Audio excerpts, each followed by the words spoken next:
scanning the tickets in the queue line that you're just in. If you want to turn around and say hello to me, say hello, Amelia. Hello. Thank you. Oh, nice to meet you guys. I'll be doing a live commentary for you throughout the journey today, so you will be hearing a lot of my voice. I can only apologise in advance. Now, if you did listen to the safety announcement, which I hope you did, just played over the speakers, it would have told you that if you're on the top deck throughout today's journey, please do remain seated. It is a very important rule that we have here on the top deck for your own health and safety, of course. You don't want anyone toppling into the tent today. Also because our lovely captains are located behind you, and they do need to clear your room around them at all times. Now, if you want to head downstairs for whatever reason, you're more than welcome to do so. There's warm, comfortable seating downstairs, the bar and the toilets, so you can head down there at any point if you're on the top deck and take your turn. So please do and sat down. Thank you very much. Alright guys, this leads us very nicely to the first site on today's tour. We can see the lovely Houses of Parliament, also known as the Palace of Westminster. And there's been a palace on this site since the Anglo-Saxon times, though this is not the original. The original did burn down in 1834, and the people of London decided just to stand around and watch it burn. That's right, they didn't even try and help at all. They actually stood there and chanted, "Burn, Parliament, burn!" Come on everyone, burn, Parliament. Just me, never mind. That's absolutely fine guys, don't worry. Now, this building was actually built in 1860, designed by a man called Charles Barry, and has been home to our British government for over 900 years. In fact, as we go by now, we can see two different coloured awnings outside, some red and green awnings that aren't just there for decoration, even though they do look very pretty. They're actually there to keep the two different houses that make up the government separate. So we've got the House of Commons, they hang out on the green side, they're the public elected MPs, and we've got the House of Lords, they hang out on the red side and they're selected by the monarchy for their wisdom. Yeah, something like that. The reason why they're kept separate, of course, is to avoid corruption within the government, but I don't know if you're up to date with British politics.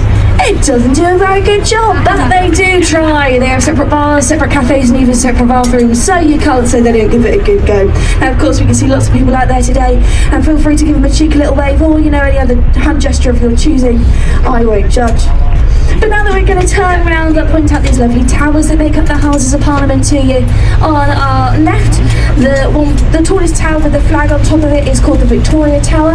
It used to be the royal entrance to Parliament, but is now home to the parliamentary archives, including every law ever written since the 1400s, and all of our ballot papers. So if you voted in any election here, your ballot papers will be stored in that very tall tower there. In the middle, we've got a nice easy one to remember. It's simply the Central Tower, and it's basically just a really fancy chimney. And then of course on the other side we've got that big old famous clock tower here we all know, we all love, we all know the name of it, don't we everyone? Come on, let's shout it out all together after three. Ready? 1, 2, 3. Big Ben. No, that's actually wrong. Yeah, do you like that? Yeah, the name of that tower is actually the Elizabeth Tower, named in 2012 for the Queen's Diamond Jubilee, but let's face it, everyone calls it Big Ben, and that's because that's the name given to the bell inside the tower. That bell is 13.5 tons, chimes every 15 minutes, can be heard from up to 5 miles away, and rings once for every hour. So it rings one time for 1 o'clock, 2 times for 2 o'clock, but if it were to ring 100 times, it would be broken. Yeah, really setting the tone for this all these jokes, aren't I? I know, terrible. Alright guys, we have another very important rule of the river cruise today. Don't worry, it's a fun one. It's time for everyone to get their hands up in the air and wave to the people on the bridges. Come on guys, it's thrilling. It's probably the only time you'll ever get a wave back from a stranger in London as well, so you've really got to make the most of it whilst you can.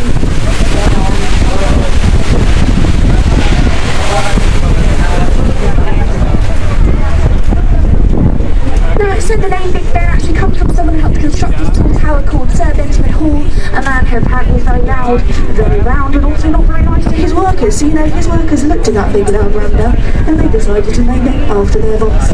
Well, we're just grateful his name wasn't Richard, because that would have been a very different story, don't you think? And now we're heading back to where we departed from today, but don't worry guys, the tour's not over just yet. No, we're just getting started. And over on our right hand side we can see this wonderful wheel. My boss, it's the London Eye. The London Eye stands 135 metres above London and is the world's largest largest cantilevered observation wheel. I know it sounds very fancy, doesn't it? But actually, all it means is that it's only supported on the one side, just like we can see. And I do want to stress everyone, this wheel is an observation wheel and not a Ferris wheel. Yeah, my boss gets really mad at me when I use the F word at work. The London Eye actually has 32 capsules, one for each of the 32 London boroughs. But if you ever go on the London Eye and you find yourself on pod 33, do not panic. No, we haven't lied to you. We did just remove pod 13 since people were too superstitious. You know, apparently no one wanted to go up and look at pod 13 when it was going to be that high in the sky in case something went wrong. You know what, who will blame them? So instead of pod 13, pod 33 takes its place. It makes total sense, doesn't it? Now, this big wheel was actually designed as a part of a competition to find a new London landmark to celebrate the millennium. But it didn't win. It actually came in second place in the end, can you believe? What did win, we want to see a little bit further along the Thames, and I'll point it out to you when we go by. Now, of course, even though it didn't win the competition, it is obviously stood here today because British Airways liked the design of the eye so much, they decided to fund it themselves for a whopping £25 million.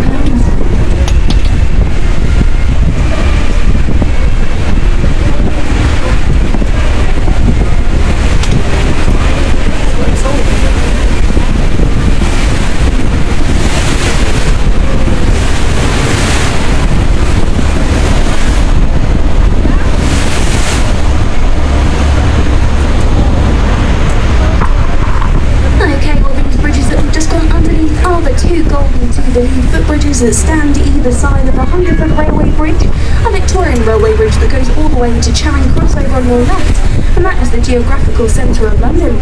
The two Golden Jubilee footbridges are the newest addition to the Thames as they opened in 2002 for the Queen's Golden Jubilee, hence their namesake. Now, if you thought these two footbridges looked a little bit familiar, you'd be absolutely right with that. They are actually built in the same design as the London Eye to help them blend into this side of the river. It's a good spotter.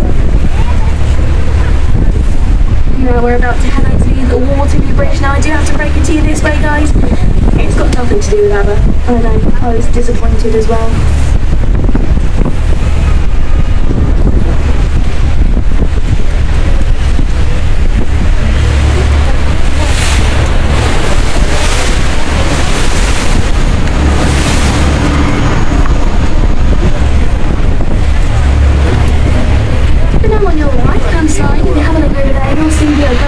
This big, grey, ugly-looking building with a really big electronic screen on it.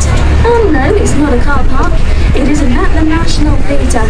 And much like lots of the buildings along South Bank, it was built in the brutalist style of architecture. So, you know, we are allowed to call it ugly. In fact, this building is voted the ugliest building.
Unlike its ugly exterior.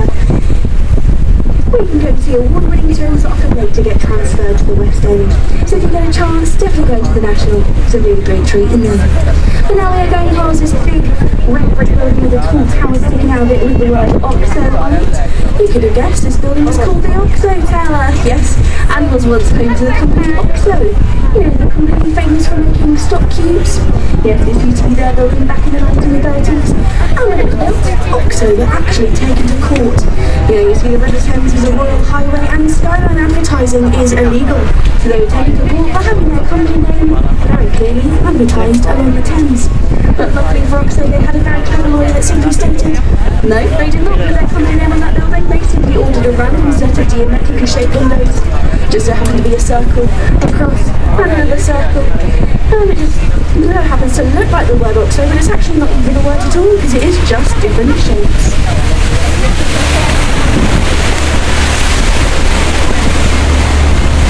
And that is how they were it. But I've heard that judge hasn't worked a case since. Yeah, he became a bit of an album stock.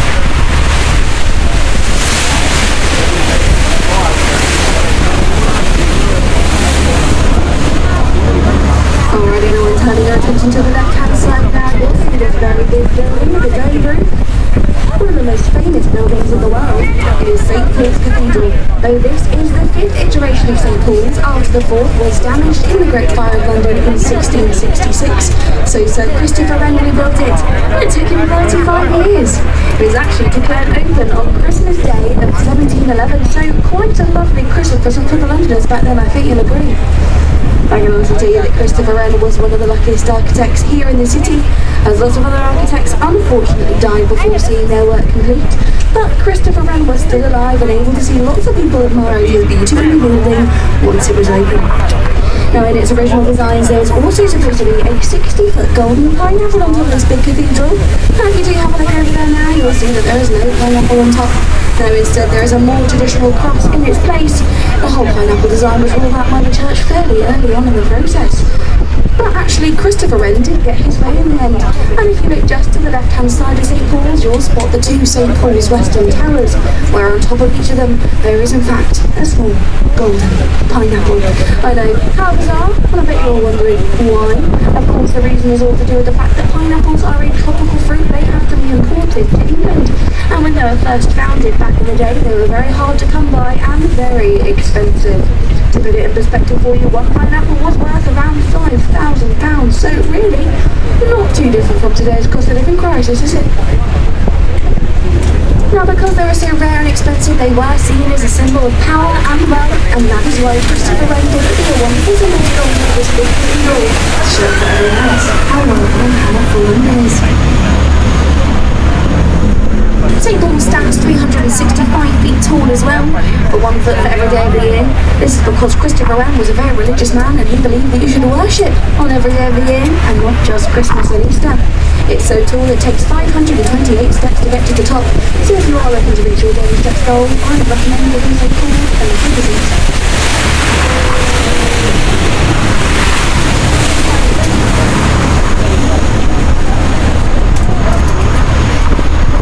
Okay everyone, now look to your left and you'll see a tall stone column with a golden flame on top of it. This is the monument, also built by Sir Christopher Wren, as a monument to the Great Fire and an observation platform for Londoners to go up and watch their city being rebuilt around them after the fire destroyed around 80% of the city. Now, of course, you still can go up monument today. It's one of the observation platforms that's still used. It's also most affordable, only costing you £6, so it's a real bargain.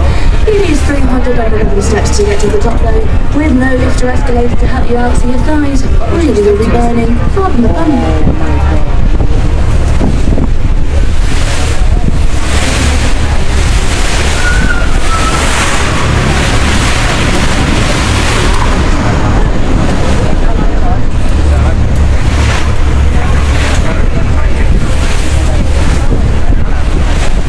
Alright everyone, here we are, possibly the most anticipated site of today's tour, because we can now see the amazing, the beautiful and the world famous London Bridge, which of course is right behind you.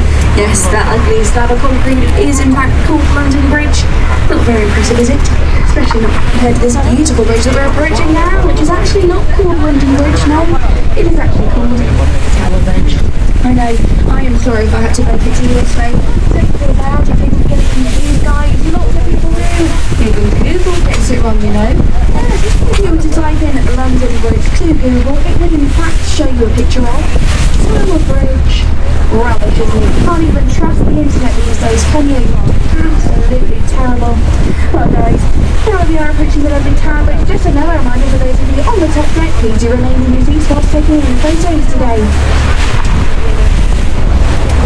This is the most crucial time in the tour, as we're going to turn around after Tower Bridge and come back through that our captain doesn't need a clear view of the river around him. So please do not stand up and block his view in any way. Also to be mindful of those around who want to get nice pictures, and to make sure no one goes into the Thames today. That would definitely be very unfortunate.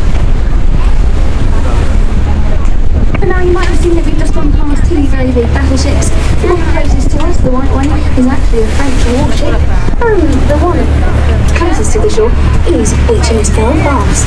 Built in the same shipyard as the Titanic, and thankfully it's had a much better career. It played a significant part in World War II and helped sink one of the German battleships called the Scharnhorst, which apparently was Hitler's favourite ship, and also 3 times its size. So that's, pretty impressive for that little boat over there. HMS Belfast was due to be scrapped after the war until the Imperial War seemed to offer to buy it for just £1. A real bargain, and now she stays here as a floating museum. But here we go everyone. We're about to go into the Tower Bridge to get those hands up in the air. Let's get some nice Tower Bridge because there is an old sailor's legend that states if you get away back from this bridge, you actually get 5 years good luck. So come on everyone, hands up and let's say hello Tower Bridge.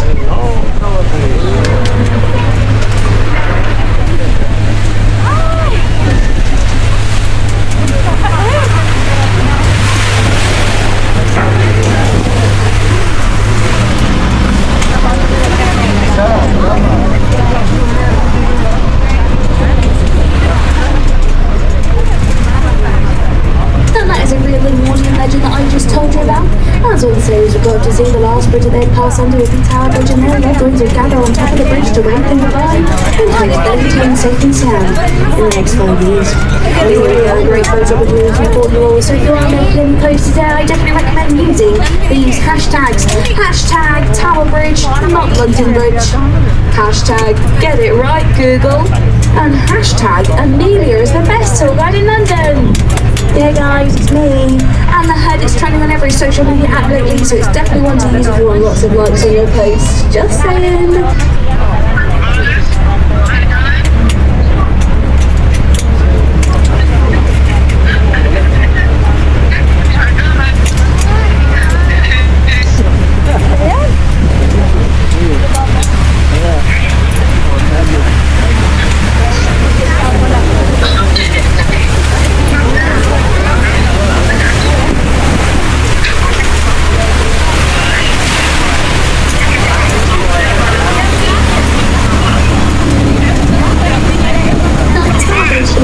Which means a little that connecting ships passed through. And back in the year of its opening, 1894, the book was voted around 6,000 times.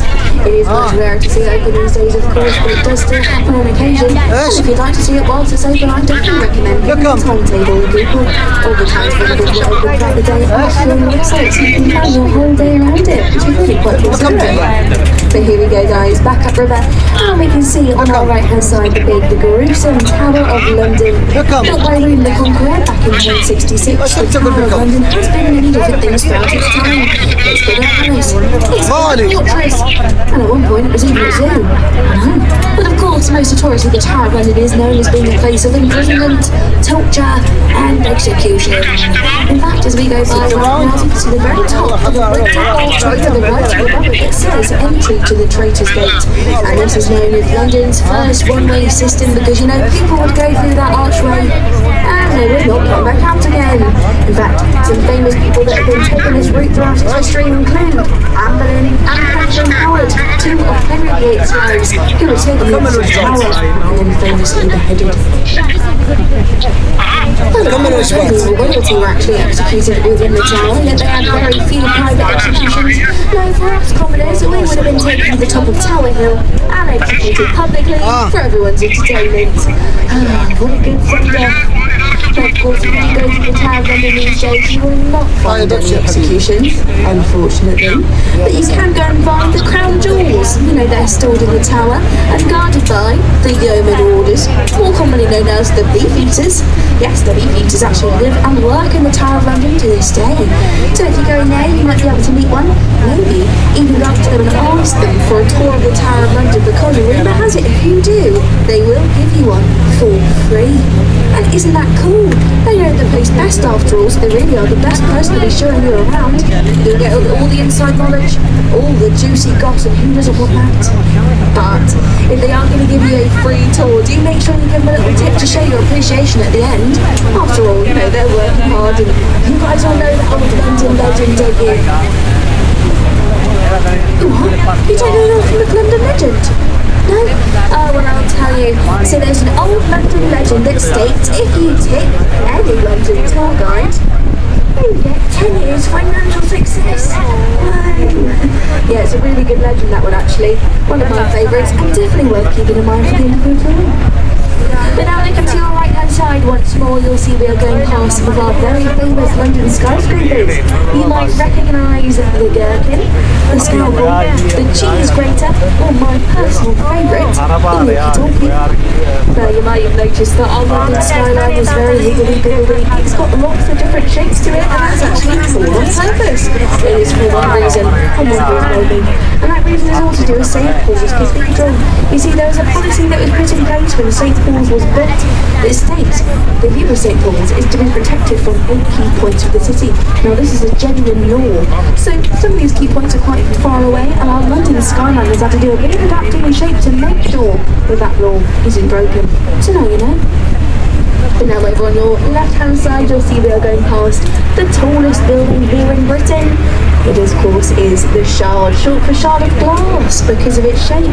The Shard stands 310 metres tall and will forever be the tallest building, as we have very strict aviation laws, and the Shard does meet that limit, so no buildings can be built any taller.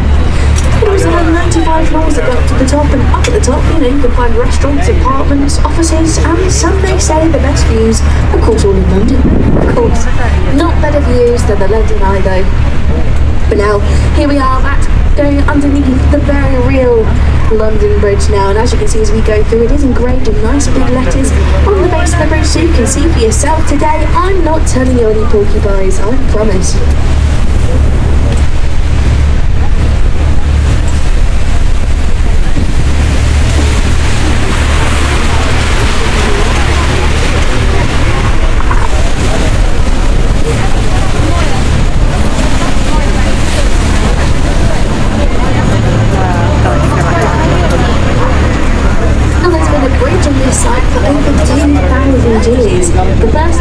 Was founded by the Romans in 50 AD, started off as just wooden planks laid across boats that were anchored into the Thames.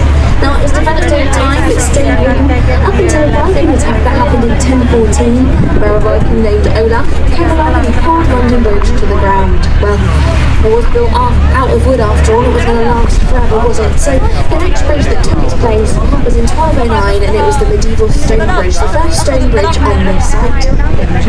Now it lasted for about 600 years until the Great Fire of London happened, and it was then damaged in the fire and needed to be replaced, so they replaced it in the Victorian times, and that Victorian bridge lasted all the way up until the 60s, when they then discovered that it was sinking into the Thames.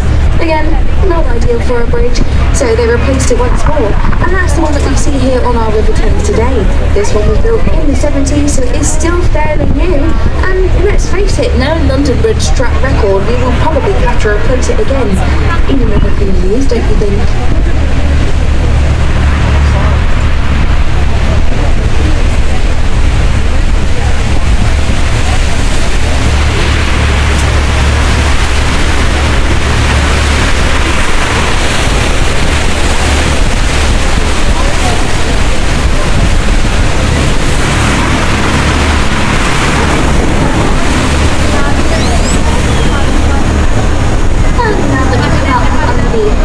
Street Railway Bridge, have a look to your right, and you'll find one of my favourite places to visit here in London.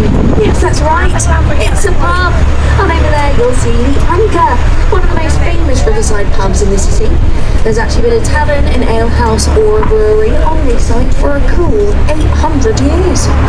Throughout its time it's had lots of famous writers used to drink at this pub, including Charles Dickens, William Shakespeare, and even the famous diarist Samuel Pepys, who apparently saw the Great Fire of London start from this very pub. He started writing down the event in his diary, and it is because of Samuel Pepys. He has such a detailed knowledge of what happened in the Great Fire of London today.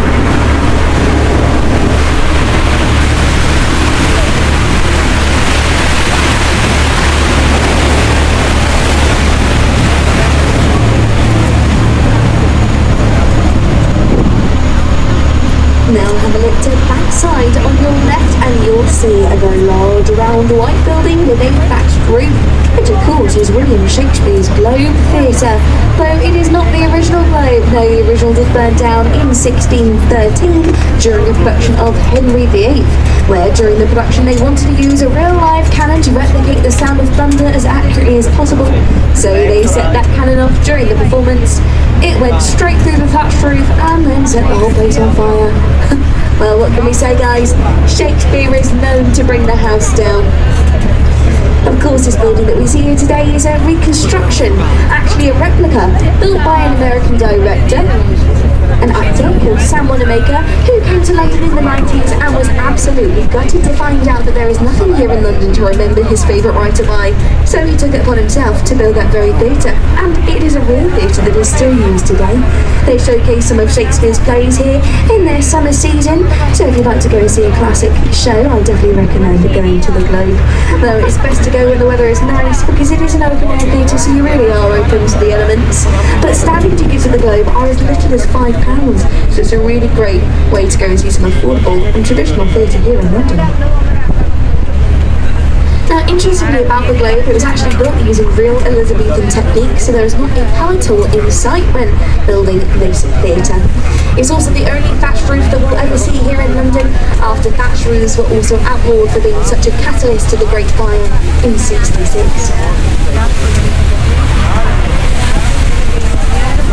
Now, this bridge that we just passed underneath now is the Millennium Bridge. Now, I don't know if you'll remember, but I mentioned at the beginning of our tour a competition to find the new London landmark to celebrate the millennium.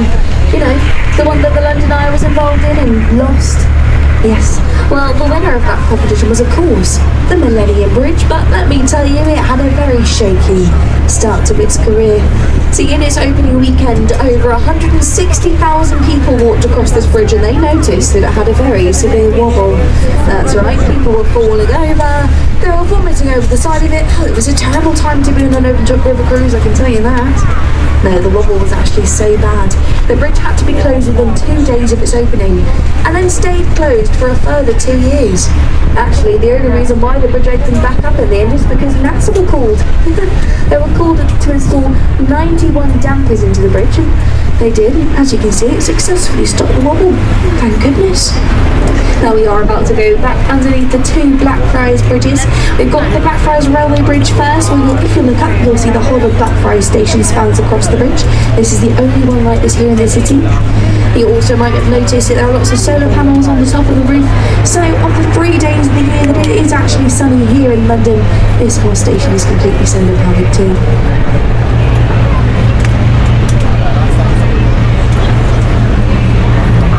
Now, as we go through these 2 bridges, I will actually tell you that these 2 bridges are technically classed as 2.5 bridges, and I wonder if you can figure out why.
either side of us going through. They've noticed them. I definitely do, they're absolutely massive. Now those big red pillars actually used to hold up the St Paul's Railway Bridge, and back in the day it used to carry lots of steam trains, but as steam trains kept getting heavier and heavier the more modern they got, the bridge started to crumble underneath the weight of them. So naturally, they needed to replace it, and they ended up replacing it with the two bridges that we see here today, the Blackfriars Road Bridge and the Blackfriars Railway Bridge. Now, they were a bit slow at taking the old bridge down, and actually when it came time to it, they realised those pillars were so embedded in the Thames, the only way that they would be able to remove them is with dynamite, which would unfortunately ruin the nice new bridges that they've just built, so a little bit counterproductive. So what did they decide to do in the end? Well, what any honourable construction worker would do, of course. They decided to paint them red, give them a grade 2 listing, and just to hope that no one would notice them. Well, unfortunately for them, I noticed them, and I like to point them out on every single tour that I do, so I definitely bring that fans down to you.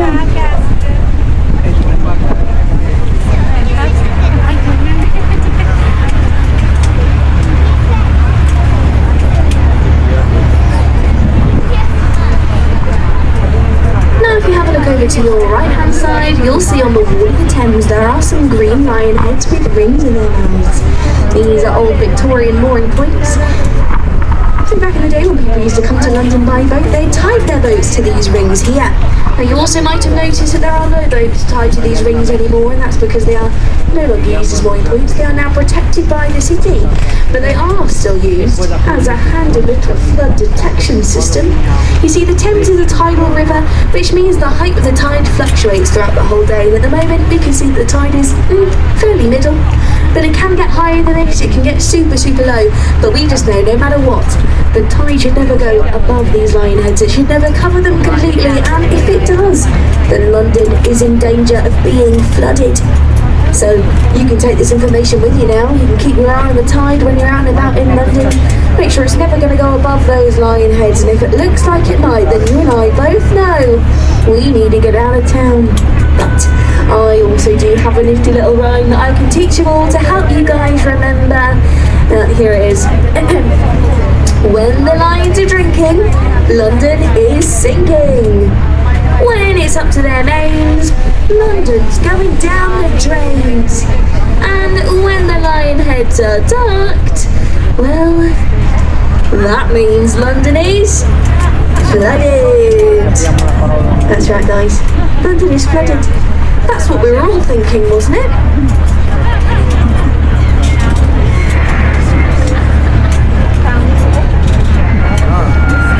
Now up ahead of us we've got Waterloo Bridge once again. This is the longest bridge here in the city as it spans over the widest part of the Thames.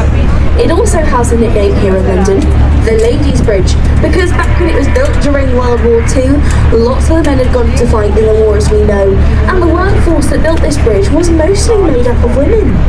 Now, can you believe it's the only bridge here in London to be built on time and under budget? Yeah, coincidence?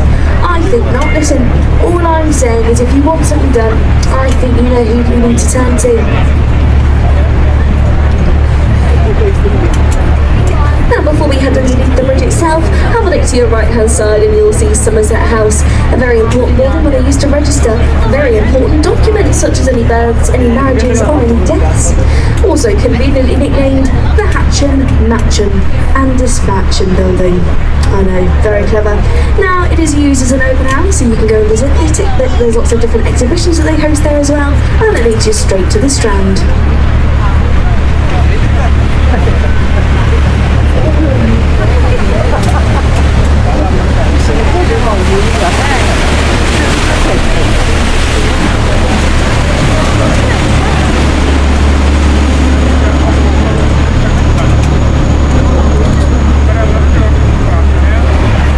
Alright now guys, look back to your right hand side and you'll see over there is a tall stone obelisk with a sphinx either side. This is Cleopatra's Needle, believed to be around 3,500 years old, which is even older than the City of London itself.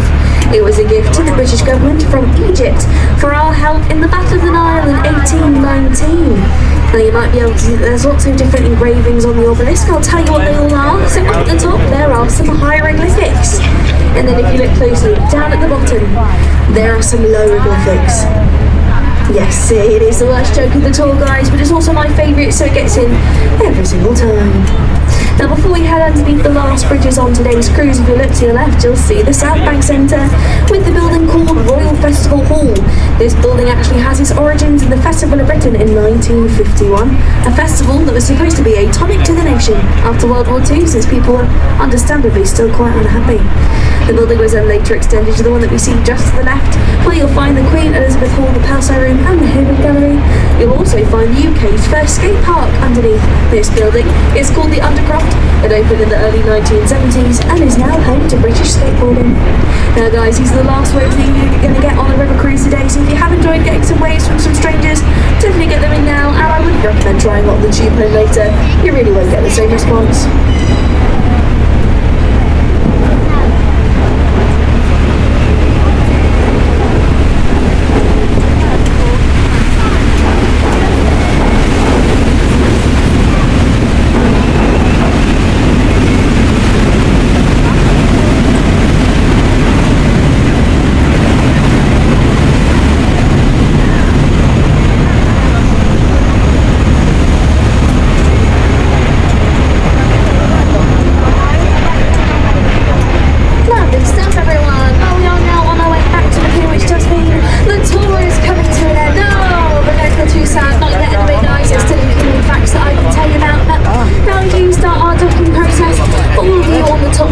Remain in your seats now to the very end of the cruise until we give you the all clear to depart from the boat today.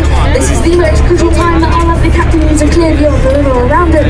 And you know what, we've lasted this long without anyone flying into the Thames. I'd really like to last the last few minutes. Thank you very much. Now I just need to tell you that the toilets on board are now no longer in use. They are closed for cleaning, so you can't use them on your way out, unfortunately. But you can use the toilets that they've got there on the South Bank. But now on with the tour.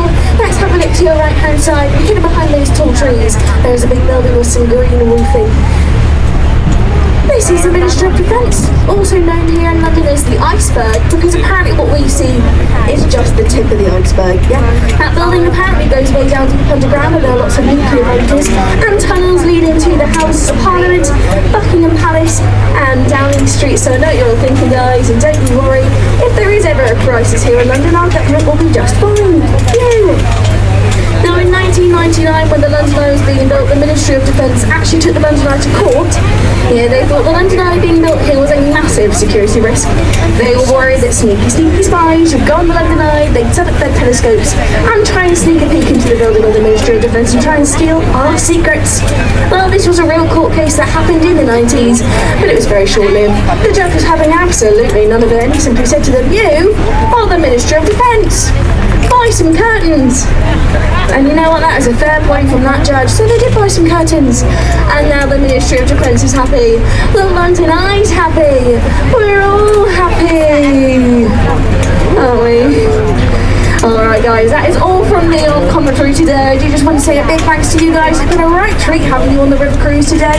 I hope you've enjoyed your time going up and down the river, learning about a few things and maybe even laughing at a few of my terrible jokes, who knows. Now if you have enjoyed your time, all I ask is that you take a moment out of your day to leave us a little review. Any feedback is greatly appreciated. You can leave reviews online, TripAdvisor, Google, or even the little machine on the pier as you exit today. It'll ask you a few questions. Now if you are writing a review and have enjoyed my commentary today, please do mention my name in your comment. My name is Amelia if you'd like to mention me. However, if you have not liked my commentary today, my name is Fiona. Thank you. I'm glad you like that. Alright guys, I will let you know as soon as it is safe. There's still time at the boat to the pier, so do remain in your seats for a few moments more.